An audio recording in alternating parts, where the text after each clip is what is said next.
Bienvenue sur Succès-vous. Alors, puisque c'est la période estivale, je vous propose un autre format, puisque je suis amenée moi aussi à me déplacer pas mal. Mais le sujet reste le même. Aujourd'hui, j'aimerais qu'on parle de Sex and Sun.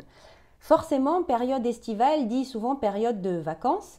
Et quand on est en période de vacances, eh bien, on peut avoir cette pression qu'il faut rentabiliser ce temps précieux de vie privée en lâchant prise, en s'éclatant, en se relaxant, en s'amusant et surtout en profitant de la sexualité.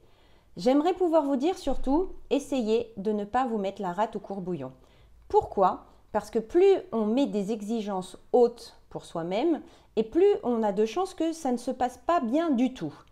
En fait, quand les vacances arrivent, c'est un moment où on peut être fatigué physiquement, mais aussi surtout psychologiquement. Donc, on lit partout dans les magazines qu'il faut se détendre, il faut lâcher prise, ça y est, c'est les vacances, il faut les rentabiliser parce que souvent, en plus, on n'a pas 2 mois pour se détendre, se relâcher. Donc, sur le court temps de vacances, on va se remplir un agenda de ministres pour essayer de satisfaire tout ce qu'on n'a pas pu faire pendant l'année. Alors, en termes de sexualité, j'ai envie de vous dire, ce qui est surtout très important, c'est d'essayer d'écouter son corps. Si vous êtes épuisé, c'est pas là du tout que vous allez être le roi ou la reine du sex appeal. Quand on est fatigué psychologiquement, forcément au niveau du désir, ça a des conséquences. Donc on peut se dire ah oui non ma libido était compliquée avant de partir en vacances, là je vais pouvoir en profiter, il fait parfois souvent très chaud, les corps sont plutôt dénudés, il y a la plage, ce genre de choses, donc forcément ça va aller mieux. Et puis vous pouvez constater que peut-être, eh bien non, ça ne va pas mieux. Votre libido est toujours au point mort ou pas très haute. Et du coup, vous vous posez plein de questions.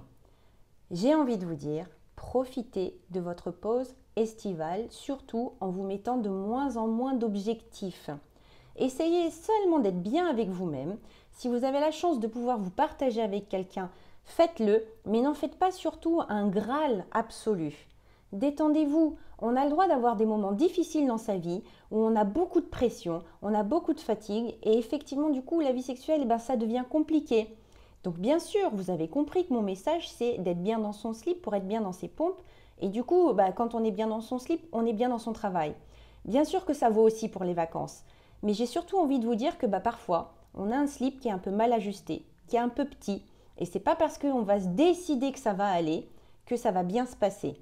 Donc avant toute chose, profitez de ce moment pour surtout être tranquille avec vous-même, de vous foutre un peu la paix, comme le dirait très bien Fabrice Midal, mais surtout d'avoir des objectifs un peu plus relax, atteignables. Et puis, ben, si vous n'avez pas un été de folie au niveau sexuel, c'est pas grave. Essayez surtout de récupérer l'estime de vous, le soin de vous. Et puis, plus on s'aime, et mieux on peut se partager.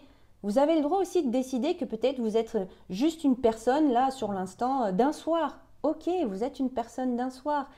Si vous avez envie d'être dans un couple et de relancer la flamme dans votre couple, ok, mais n'hésitez pas à poser surtout votre cadre à vous, vos besoins, ce que vous souhaitez, et puis surtout en face de vous, est-ce qu'on partage le même monde? Donc, soyez clair avec vous-même, soyez doux avec vous-même, profitez de ces moments-là pour essayer d'apaiser un peu l'agenda, de pas trop remplir. Et puis si vous avez un peu la peur du vide, ok, faites des choses, mais surtout soyez bien avec votre corps et vous verrez que c'est comme ça que vous arriverez le mieux à vous partager. J'espère que cette vidéo vous suscite des réactions, surtout des idées d'avancement. N'hésitez pas à liker et je vous dis à bientôt.